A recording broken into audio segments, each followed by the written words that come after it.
течение 4 месяцев специалистам Министерства юстиции удалось перенести из бумажного реестра данные 24 тысяч индивидуальных предпринимателей и за 2 месяца цифровизировали данные 7 тысяч юридических лиц. Главное преимущество баз в электронно-цифровом формате заключается в том, что гражданам, которые часто обращаются в Минюст, будут созданы более благоприятные условия для получения госуслуг. К примеру, часто индивидуальные предприниматели обращаются в центральный аппарат Минюста для получения выписки из единого реестра.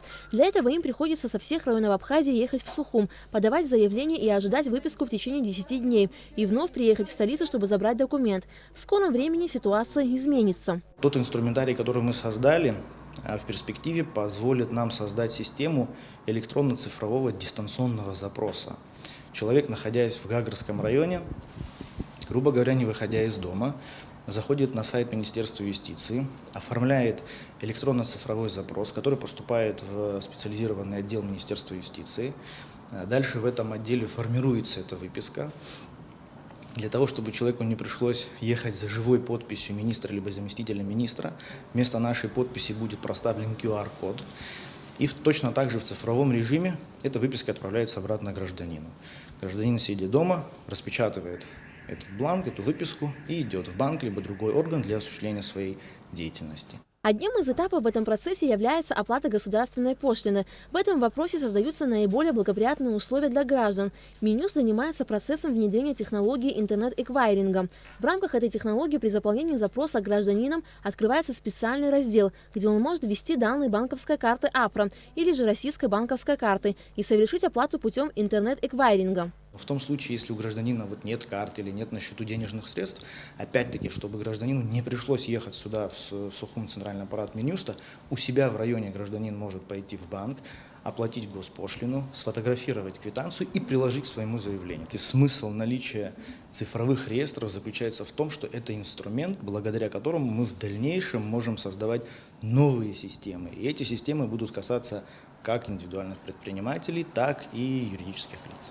Безусловно, внедрение цифровой программы сопровождается большими трудностями технического характера, так как создание такого рода баз требует подготовленного программного обеспечения. И в этом плане существенную поддержку оказало Министерство по налогам и сборам. Мы в совместной работе создали некий комплекс системный, благодаря которому мы можем обмениваться тем количеством данных, к которым есть доступ у них и к которым есть доступ у нас. Поэтому мы не просто создали систему, но мы и выдвинулись в сторону межведомственного сотрудничества в рамках реализации вот такого рода программ. Самая главная трудность, конечно же, касалась компетентностной составляющей, то есть необходимы были специалисты, которые понимают такой комплекс и системного характера проблем, и правового характера проблем. Такие специалисты, слава богу, нашлись. Это были молодые ребята, в том числе выпускники Абхазского государственного университета. Это наши опытные сотрудники Министерства юстиции, которые работают здесь уже много лет. И вот этот синтез молодости и опыта помог создать те системы, которыми мы сегодня пользуемся. В настоящее время в Министерстве юстиции ведется работа над созданием 3-го цифрового проекта «Единая электронная платформа записи актов гражданского состояния и нотариальных действий». Эта программа централизованно включит в себя все ЗАГСы и нотариальные конторы республики для полноценного централизованного обмена данными. Программное обеспечение в черновом варианте уже находится на нашем первом рабочем компьютере. В ближайшее время нашими сотрудниками будет пилотно осуществлен процесс внедрения этой программы в какой-то отдельно взятый ЗАГС и отдельно взятый нотариус для того, чтобы пройти период первичной адаптации, апробации, устранения таких технических неточностей. После этого эта система будет полномасштабно, поэтапно внедрена во все ЗАГСы и во все нотариусы. После внедрения всех 3 программ в перспективе Министерства юстиции разработка системы дистанционных возможностей создания юридического лица или индивидуального предпринимателя, не обращаясь в Минюст.